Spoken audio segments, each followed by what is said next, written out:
इस देश में आतंकवादी हमला हो और कांग्रेस अपना असली चेहरा हम लोगों के सामने ना दिखाए, ऐसा हो ही नहीं सकता। कांग्रेस का एक बार फिर से पहलगाम हमले को लेकर के घिनौना चेहरा हम सभी के सामने आ चुका है।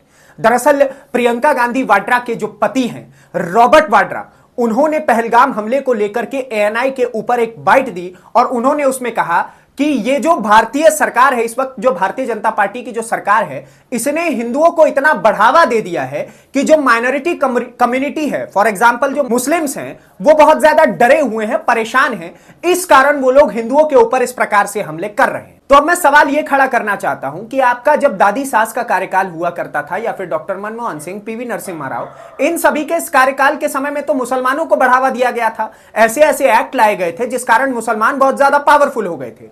तो क्या उस समय पे इस देश में रह रहे जो बहुसंख्यक हिंदू है, उनको हथियार उठा करके गोलियां चलानी चाहिए थी और लोगों को जान से मार देना चाहिए था? केवल इस कारण मुसलमानों को इस कारण मार देना चाहिए था क्योंकि हमें डरा हुआ महसूस हो रहा था। तो इस प्रकार से तो आपने भी दोगली राजनीति अपने कार्यकाल में की और आपके जितने भी आसपास के जो देवर बहनोई जो भी लगेंगे, आपके साले लगेंगे, सालियां लगेंगी, उन्होंने भी अपनी नीच हरकत दिखाई। क्या पहलगाम हमले को लेकर के हिंदुओं को ही उल्टा आप इस प्रकार से सवाल के घेरे में खड़ा कर रहे हैं? तो ऐसे में कांग्रेस पार्टी का तो हकीकत चेहरा हम सभी के सामने आ ही गया है और यही कारण है कि हमें कांग्रेस को उसकी असली औकात एक उंगली के माध्यम से वोट के जरिए से दिखानी पड़ेगी।